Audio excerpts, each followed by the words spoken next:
What happened was... Hey friends, it's so nice to see you. It's today, the time is now. You are here and the weather is outside your window. It's so nice to see you and be here with you today. Hope you're having a fabulous day. Today's guest has appeared in 6 Broadway shows, 2 national tours, and has been seen on TV and the silver screen in titles such as The Sopranos, Bones, Grey's Anatomy, Parks and Recreation, and more. Please welcome Jimmy Smagula. Jimmy Smagula.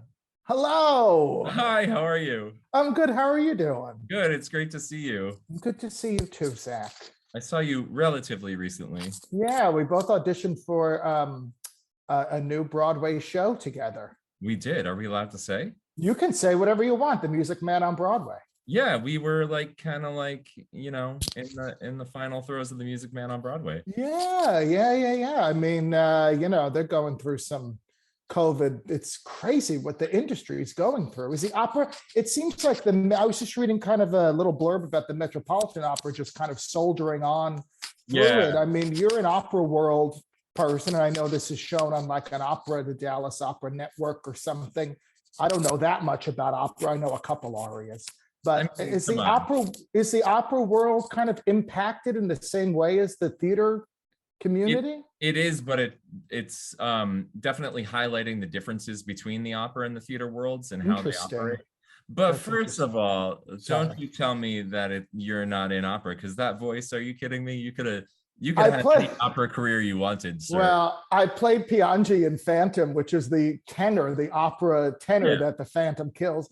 So yeah, I could play an opera singer on TV, but I'm really, in college, I went to NYU and I studied musical theater, and junior and senior year, I had a teacher who was in the Met Chorus, a baritone named Peter Van Derek.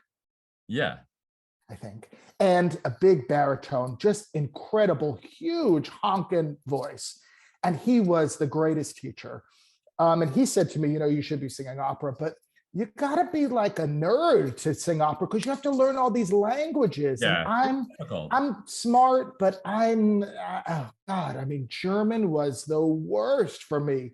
So difficult. But I love opera. I listen to a lot of classical music. But it wasn't something that it's just, you really have to, I don't know how you do it. I mean, the conservation of the voice, the incredible training and skill you have to have.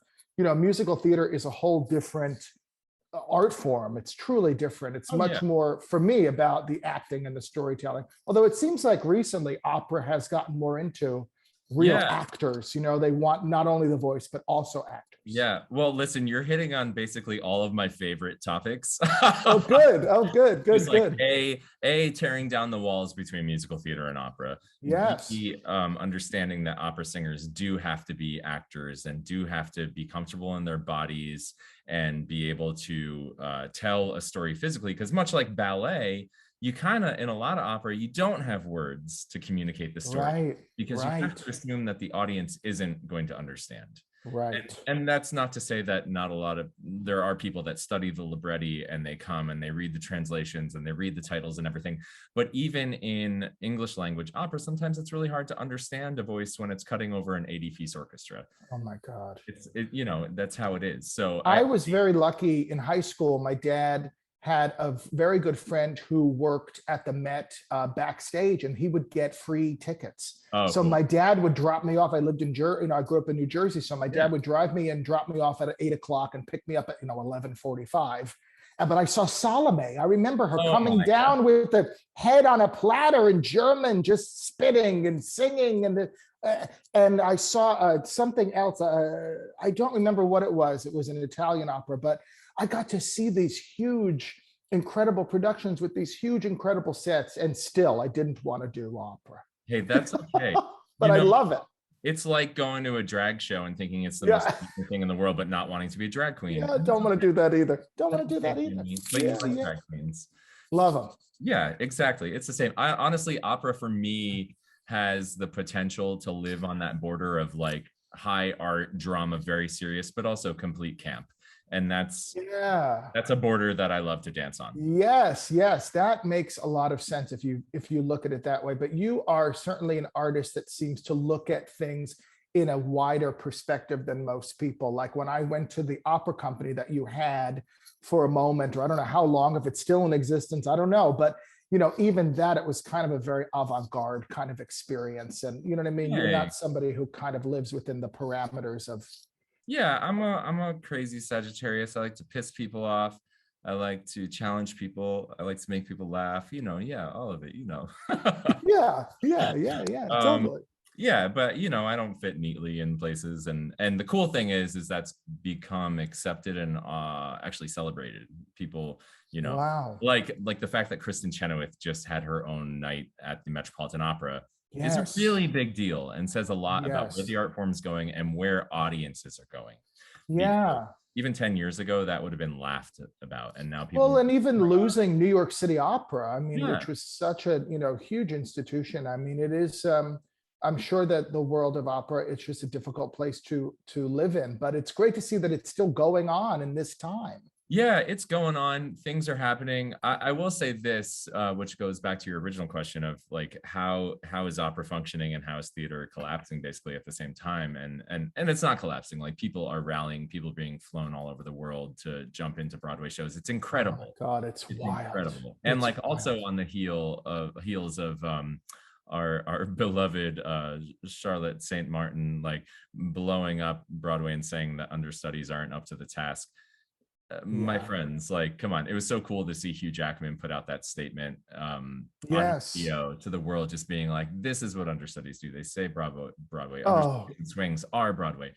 And honestly, it's the same thing going on at the Met. I think the major difference is when you're doing, let's say, Tosca or Butterfly or, Nozze di Figaro, you have artists who you can call in from all over the world who know these works. And right. I'm not going to say that the staging at the Metropolitan Opera isn't difficult, but it isn't the Lion King where you can literally be killed Right. if you're in the wrong spot. Right. Yeah. Right. Operas are not usually built for crazy physical staging because imagine, the most important thing is the voice and the emotion. Emotional kind of thing that you're bringing to it. But right. And sometimes the staging can be very physical and riveting, but those tend to be the more contemporary, newer productions that you can't call anyone in the world to jump into. Right. Whereas Right. you can call, anyone to do Rigoletto, and even if he's in the wrong space, there's a follow spot.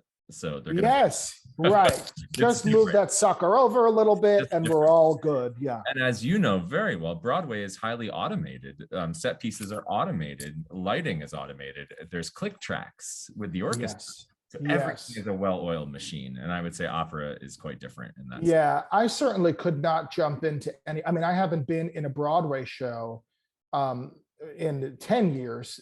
I did the Broadway tour of Les Mis, which was the last job I did before COVID, the last theater job. Right. And you were I was Thénardier, the master of the house, which was super fun. It was that was my childhood dream come true, Zach, because that's the first show I ever saw as a kid that I made my dad take me to, because my dad was a truck driver. It was his first Broadway show. It was my first Broadway show. So, and that's where I went, oh my God, I want to be in that. And so to be able to, I mean, I remember in rehearsal one day looking around and I just yelled, I'm in Les Mis. Like I couldn't believe I got to be in Les Mis. It's a dream. The same thing with Phantom happened for me. I remember, again, growing up in New Jersey, our town had these bus trips and my great aunt Liz bought 2 tickets and we went on the bus to see Phantom when I was 13. Wow. And I remember the seat that I sat in when I was 13 at the Majestic Theater. And I would look up at the seat from the stage in rehearsal when I was in Phantom with some of the same people that I saw when I was 13. Did you tell them? I saw you when I was 13 in this show 15 years ago. Wow. Yeah. But I mean, that's the thing where you go like, everybody has dreams. I still have many dreams that I haven't achieved yet. many people have dreams that they never get to achieve. For you and I mean, for you to go and sing at the Metropolitan Opera and go all over the world and sing at these places that are pieces of history, it's just, I hope that I know that I do every once in a while, at least sit back and go, wow. Wow. I'm, instead of concentrating on all the things I haven't done yet, take a little time, everybody, to think about all the things you have done. Absolutely. It's a tough life. It's a lot of rejection. It's a lot of, it's just one no after another until you get a yes. Yeah. People say, you did 7 Broadway shows. I said, yeah, I auditioned for 80. Yeah.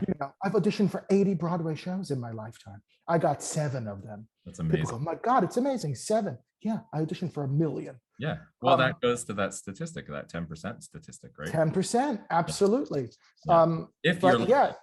If you're lucky. But take a little time to enjoy the things you have accomplished. It's an incredible, and we're so fortunate and so lucky. And I've heard your voice, so I can't imagine that you wouldn't say you haven't worked hard for it.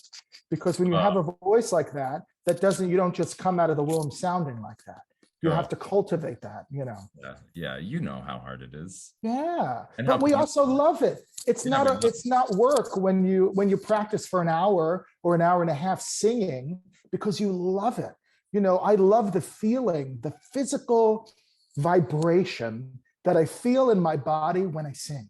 It's like addicting. It's so much fun. Yeah, and it's good for you. It's good for you. It's good for your body. It's like exercise. It's helpful. Yeah. I really full body massage, but it massages your spirit, your soul. You feel better after you sing. I teach a lot of voice lessons, and a lot of the people I teach just come because they just love to vocalize.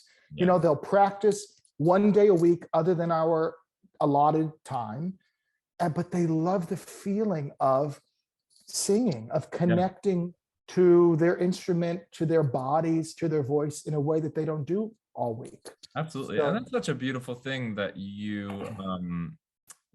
I imagine you're not hard on them about not singing every day, right? No, I'm not. I do tell them that, I charge a lot of money because it's my time and I'm accomplished and I'm old and I want to charge what I want to charge. So I say to them, look, you're going to get more bang for your buck if you practice. The students that progress and sing better are the ones that practice off campus. I say that all the time. But if you just want to sing with me once a week, that's great too. It's about finding the joy of that and getting out of your head and getting out of your own way and just letting your body and your voice do what it naturally does. You must find that all the time too. And I don't know if you teach singing. I'm sure you take lessons, classes all the time and work, and it's about kind of taking away instead of adding on. Yeah, absolutely. And sometimes, and this is for me too, but I've found with students, they don't yet feel comfortable or safe singing on their own. They need a partner, a collaborator in that experience. And I found myself, even now, sometimes it's like, I actually didn't want to crack the spine on this new role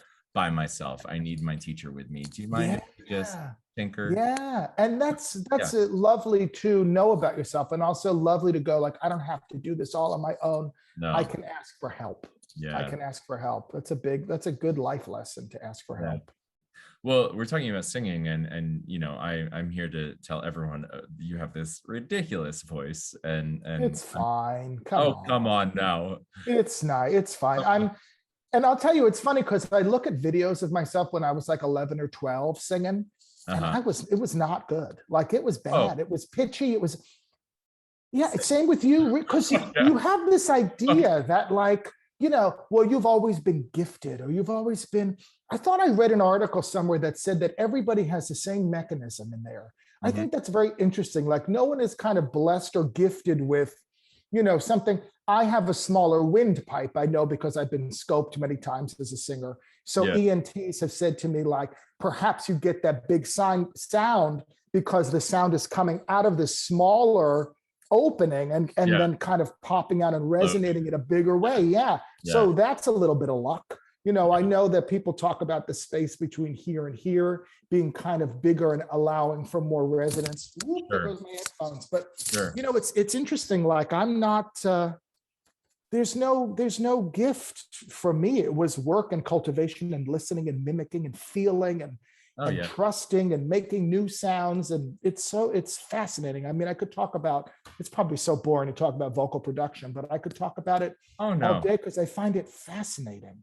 Well, it's funny because you were like, you have to be a nerd to be an opera singer, and here you are nerding out on. I know, but I mean languages. I mean sitting down I and know. learning. I know. Oh, the German and the French too. I sang Oh, it's a terrible. song in French and I'm going like, Italian for me, because I'm Italian, there must be some genetic Oh yeah. thing in there Yeah. where it's like, yeah, I kind of know how to pronounce this. I love these big open vowels, but those German and French felt so close to me, and German with the back of the throat and the stuff that you have to kind of do, it just didn't feel natural. And so I think because it didn't feel natural at the time in college, Yeah. I went like this to it. But I auditioned for the Juilliard Opera Center is that what it's called? The JOC, Yeah. Juilliard Yeah. Opera, it's something. Center. Center when I was a senior in college, and you Wow. had to send in a demo tape. Yeah. And the day of my recording to go into the studio, which I only had one day, and it was like 2 days before the deadline, Uh-huh. I got extremely sick. Oh. I mean, so sick. And I was going to sing Gianni Schicchi, and I was going to sing one other thing, and I can't remember what it was. It may have been, I don't remember what it was, but I mean, it sounded, my cords were so swollen. I had postnasal drip. I couldn't sing. Wow. And it was weird. It was like the universe kind of stepped in and said, like, this is not for you. Yeah. You're going to be in theater. You're going to be in television. You're going to be an actor, not in the opera world. But my teacher, Peter, said to me, like, you should really audition for Juilliard. You could be singing all over the world, and you're a tenor, and you've got this big barrel chest, and you're tall, and all these kind of things that make up an opera. But then you look and you go, the apprenticeships, you're making $400 a week or $250 a week at the Dallas Opera Place, or and that's hard. Now, It's now hard. Dallas Opera pays better, I'll tell you. Oh, okay, Dallas, good. Well, that's good. We love Dallas Opera. But that's a hard start. But It's a really hard start. musical theater's the same way. It is. Paper Mill, I did non-union ensemble at Paper Mill was my first job. I think it was $250 a week. Yeah, So, well, and look at these non-equity tours. They're similar pay. And let's get rid of them all, please. Yeah. No offense to non-equity people. No, it's true, but there's always going to be people waiting in the wings who would do it for free. So I know. it keeps the price of hiring people down, because Yeah. they know how passionate we are and that we need to do this. We crave it. It's what we Did want. you always want to cross over into musical? I know you're supposed to be asking me questions, but did you always want to cross over into musical theater? Well, here's the funny thing: is I come from musical theater. Opera was the weird. Yeah. I got a musical theater degree, and I went to Ithaca College for musical theater, and opera just happened upon me and was like nudged on me. And I tried it out for a year, and then I moved to New York, and I got a Broadway show after 6 months, and I did Broadway for 5 years. But then I was pushed into opera full time by way of Philip Glass and Phelan McDermott, who directed. Yes, which is how Zach and I met, was doing The Addams Family. Yeah. Which I promptly quit after the 2-week reading. You did, but you were busy. You're in demand. Well, it was just, I took the reading. They offered us all the reading, the workshop, and then the Broadway production. So we got all of it. Yeah. And after the reading, it was just, I was in the ensemble, and I didn't want to do that kind of work. It wasn't an ego thing. It was just, I didn't want to do that kind of work. Well, and but God, you were so good. You were so good, Mitch. You were so good, so perfectly cast. And the show was what it was, but the cast, that was a real, for me. I saw the dress rehearsal, or the invited dress rehearsal on Broadway, which was actually, and then I saw the national tour with Douglas Sills, Sarah Gettelfinger. Were you on the tour? I filled in for a month on that. I saw it here in LA, I think. Yeah, but I did it in Dallas, actually. Yeah. Oh, wow. That was a real example of the cast elevating the material. And that's not a dig on the material. The material was good, but the show had a lot of problems with the creative team and kind of what was happening. Oh, and yeah. the cast, you could really see the cast really stepped up to make that show really, really work. Yeah. Particularly Nathan, Yeah. you know, just saying lines until they got a laugh, which I Yep. just found so funny. And Yep. I had a great time. Yeah, I mean, it was that's exactly right, and it was humbling in a way to see the cast take on the responsibility of making the show good. Yes. And then to get really mixed to negative reviews and know that we had to do the show for a year and wear that badge of honor of making the show good ourselves. It was hard.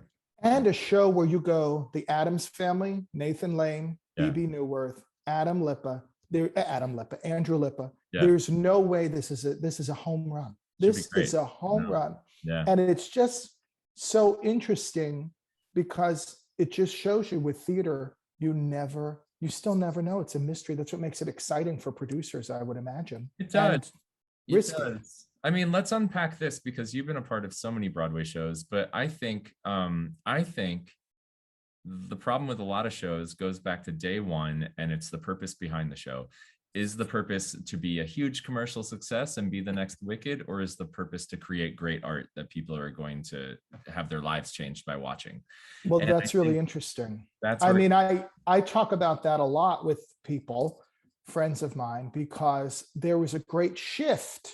I don't know when that happened. It seems to me like it was when we started movie musicals, yeah, where Broadway went from Maltby and Shire, Let's Write Baby, falsettos, Yeah. William Finn, you know, Stephen Sondheim. Andrew We're Nett. creating shows we're writing shows for the art, for art's sake.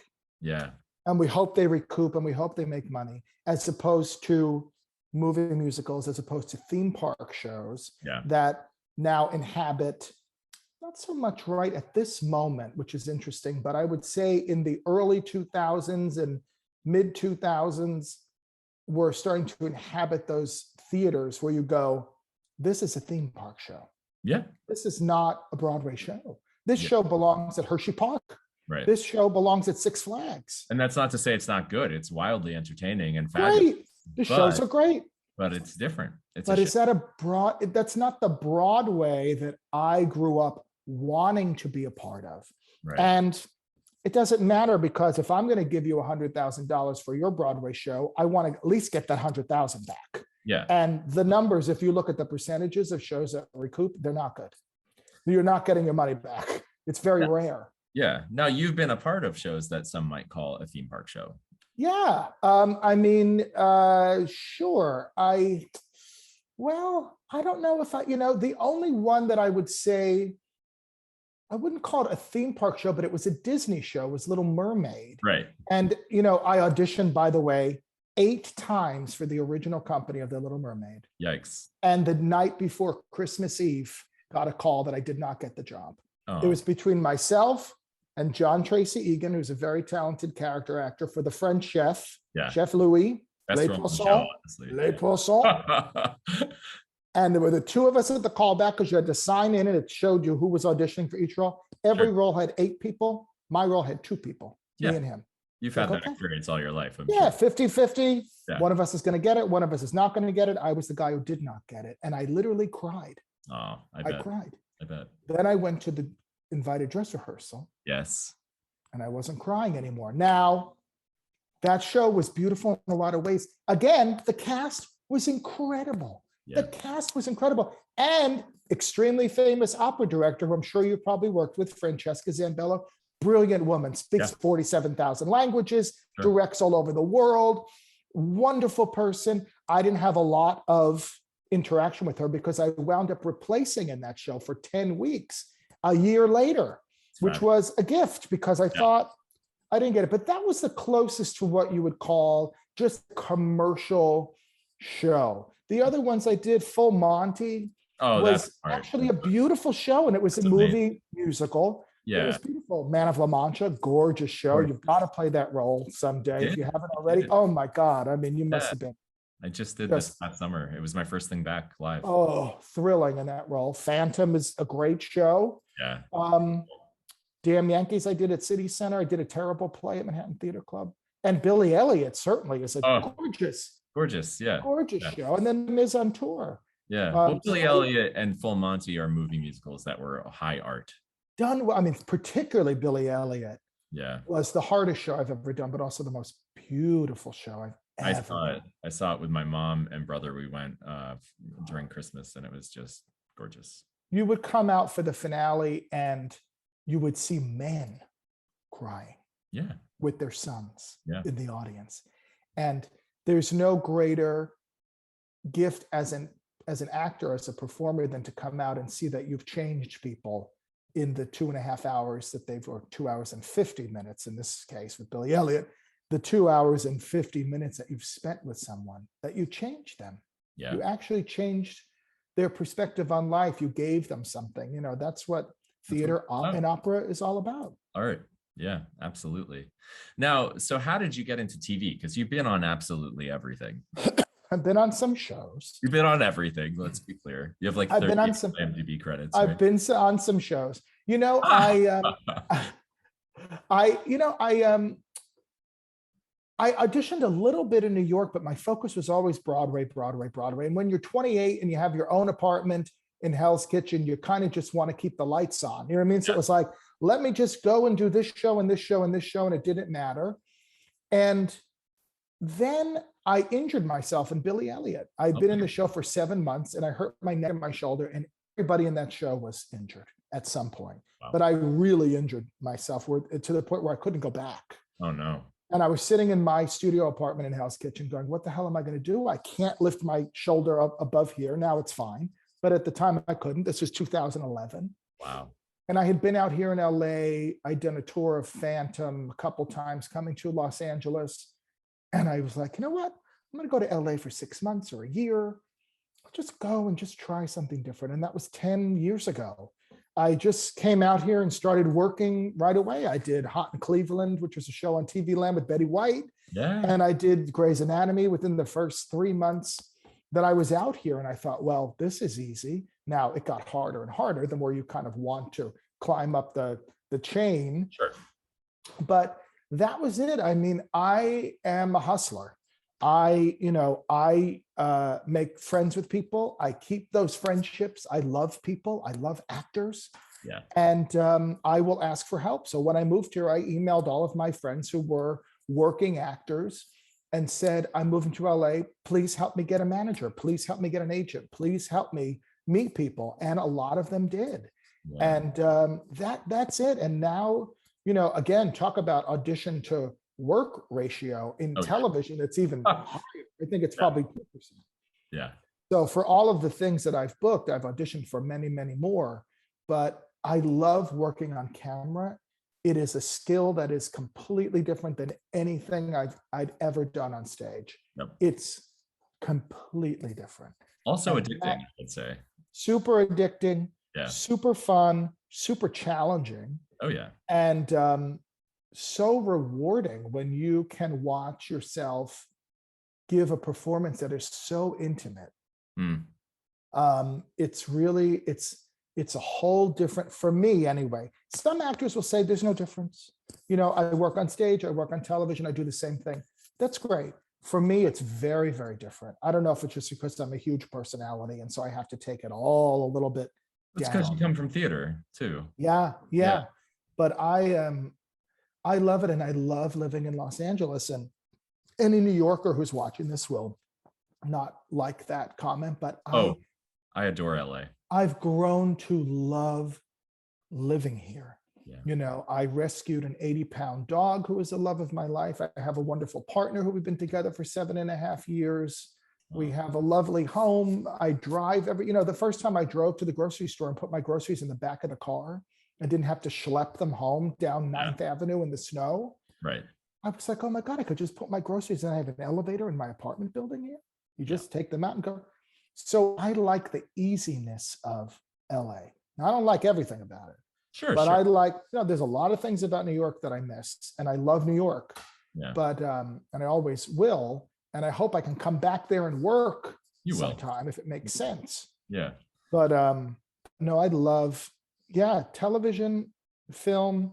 It's very challenging. There's a lot of elements that I will say this. Someone told me actors move to New York to work on their craft, and actors move to LA to become famous. Mm. And I thought that was really interesting. And that kind of thought does kind of permeate the television and film industry, because a lot of times now that I'm auditioning for series regulars and recurring guest stars, pretty much only, Yeah.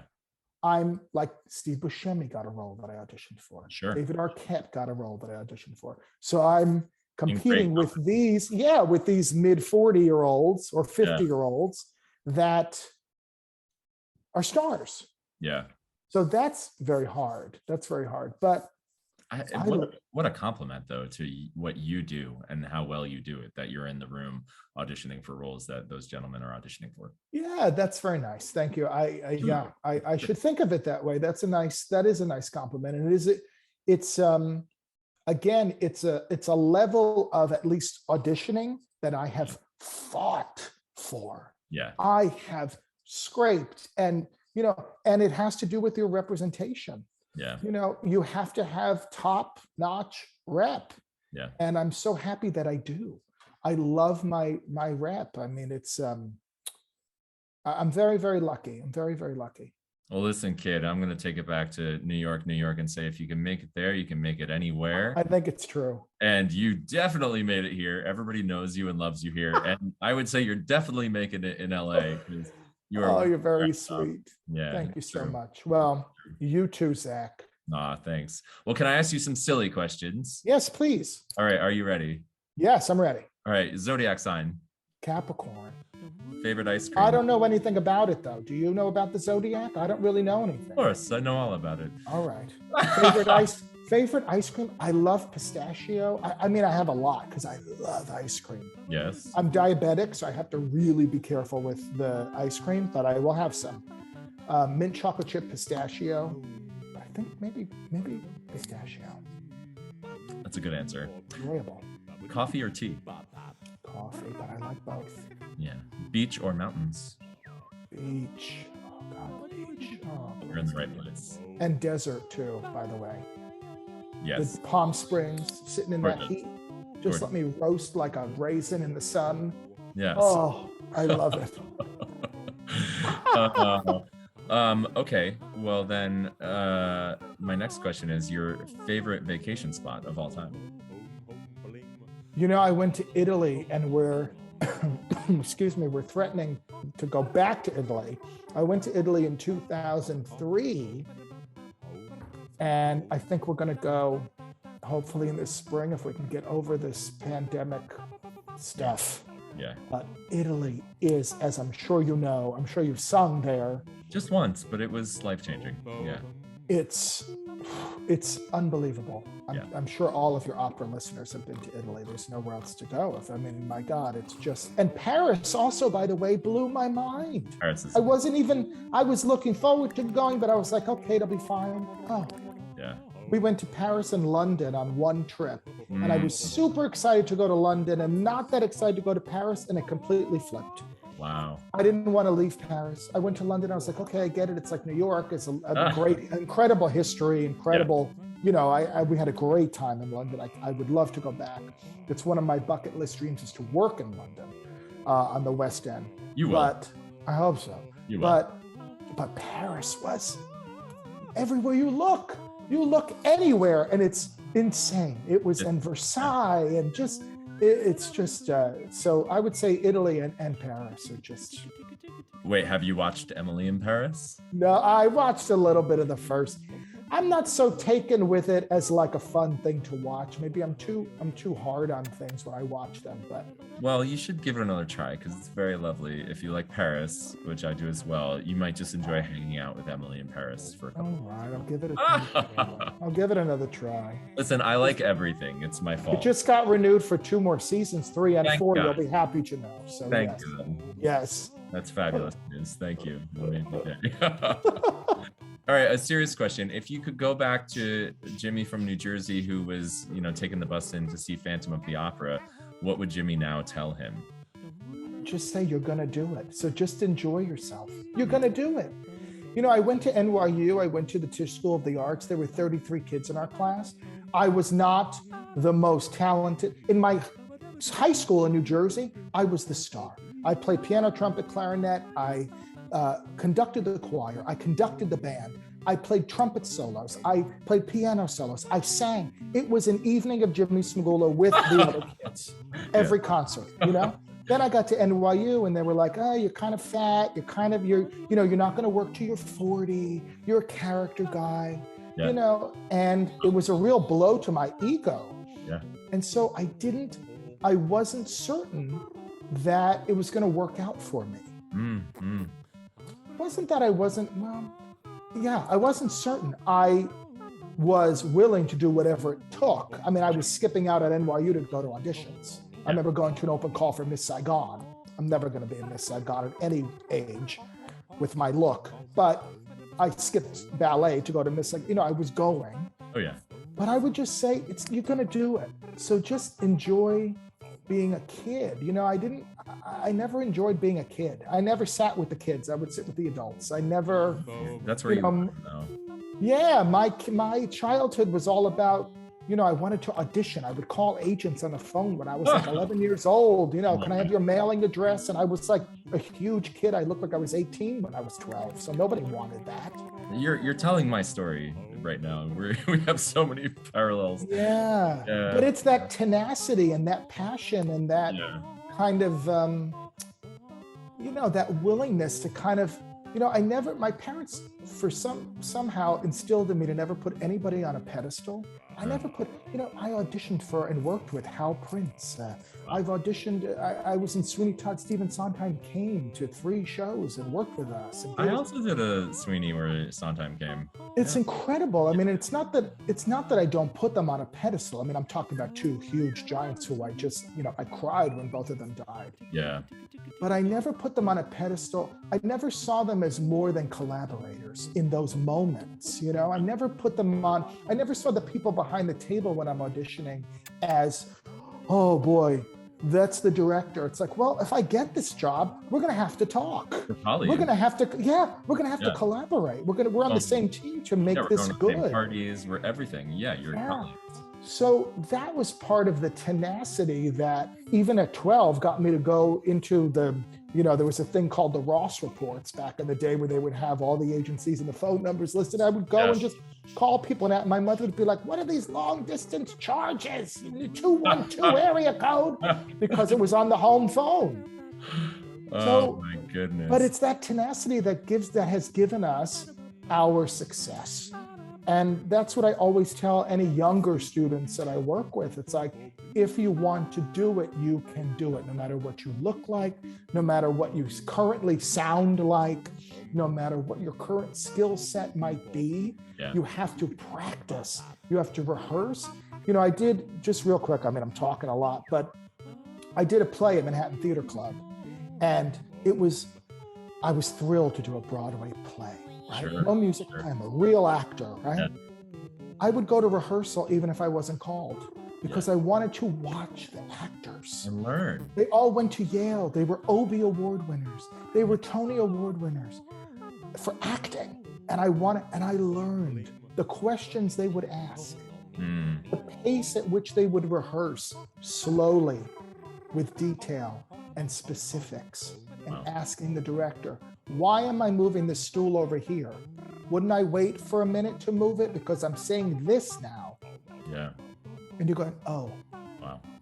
So, I'm sure with great opera singers and great singers and great actors, you have done the same thing, but it's that yearning to learn and be. I never want to be the best or the most accomplished in a company. No. Never. Nope. It's lonely at the top in that way. You want to be. And I mean, no, listen, you can always learn from anyone. Yes. It's not always looking at someone being like, wow, you're the best, I want to learn from you. Sometimes you're learning what not to do. That's right. Sometimes you're watching someone who's new in the biz and being like, oh, wow, I remember when I was like that, and look at the ways I've grown. There's so many lessons. And I remember when I behaved like that, and it didn't end well, you know? Yeah. Can I ask, were you when you started out, were smartphones going on yet or no? Yeah. No, I remember having a flip phone. Oh, Zach, why would you ask this question? Well, I because remember. it's important because I think nowadays the rehearsal culture is if you're not on stage, you're on your smartphone. Oh, interesting. And That's I very think people aren't interesting. learning and listening as much, you know? That's very interesting. Yes. No, we did not have phones where you could go on Instagram and Facebook and stuff like So you that. watched people, you learned, you developed your Yeah. craft, you were at work and you were filling your cup.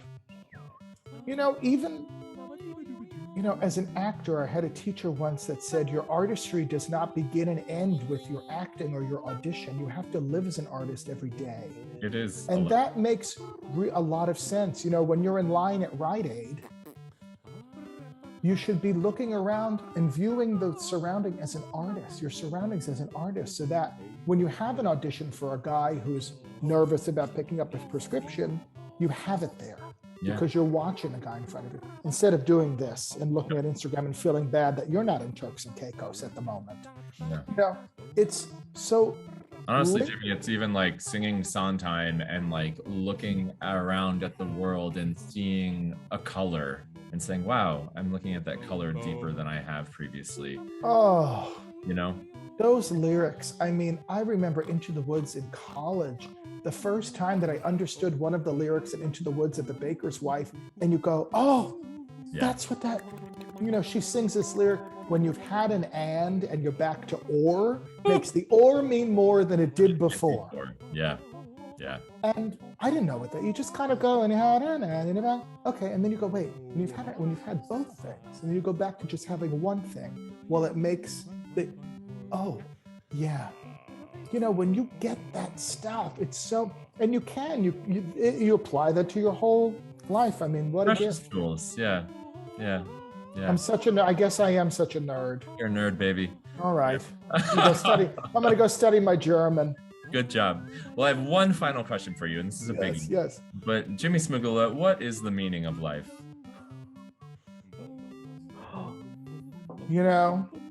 I think it's just to have fun. That's it. Have fun and laugh and enjoy. And don't worry about things so much. What are we all so worried about? I just want to have a good time. Now, the definition of what is a good time has changed over the years. It's personal. Yes, it's personal, but it changes for you. At 45, my good time is, for one of my birthdays or something, my boyfriend and I, we cuddled on the couch and watched When Harry Met Sally. That to me is a good time. And the dog was sleeping on a chair, facing us, snoring away.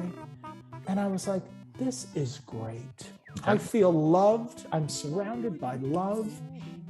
I'm adored by this dog. I'm adored by this man. I love this feel-good movie. I'm on a comfortable couch. That to me is a good time. In my 20s, that would not have been a good time. Sure. But so I think just have a good time and have fun and laugh. Surround yourself with people who make you laugh. I love to laugh. I love to laugh. And I love to have, even auditioning for The Music Man. Neither of us are in The Music Man, right? But we auditioned for The Music Man, and we were there for 2 hours auditioning for The Music Man, maybe longer, 2.5 hours. Longer, yeah. And my dad said to me, what a great experience that you got to go to New York and sing with all those people. And I got to see all of these people who I haven't seen, some of them I haven't seen in 10 years. Yeah. It was really such a reunion feel in that room as we waited. Everyone knew each other, and it was really, it was my first live audition for a musical. Wow. And for me to audition for Jerry Sachs, got his Guys and Dolls in 1994, 5 with Nathan Lane. Yeah. That was another seminal production, incredible, because but those were guys that looked and sounded like me. They were from New Jersey, and they were talking, and they were not beautiful chorus boys in, the Will Rogers Follies. They were big, fat, come on, Harry the Horse. They were those guys. It was Ernie Sabella and J.K. Simmons, and, they looked like me. And I was like, oh, wow, there's this kind of a musical too. It's not just Will Rogers Follies with these beautiful girls and these, Jerry Mitchell and the ensemble, these handsome, gorgeous chorus boys tap dancing. There are guys that just kind of stand around and talk like this. I can do that. Yeah. So to audition for Jerry Yeah. was huge. Again, like another, I can't believe I'm in this room auditioning and I get to sing with these incredible Broadway artists. And it was music that I love singing. And so every experience is valuable. If you can just find the joy in all of the experiences, that's the secret of life. Find the joy and have fun. Well, this has been so much fun to be with you today, and thank you for the laughs, and great to see your shining face. I love you, Zach. Love you. I'll talk to you soon. Okay, bye. Bye. That's all for today's episode. Thanks for joining us. Puppies and rainbows till we meet again. What do you think? Rainbows or puppies? What's cooler?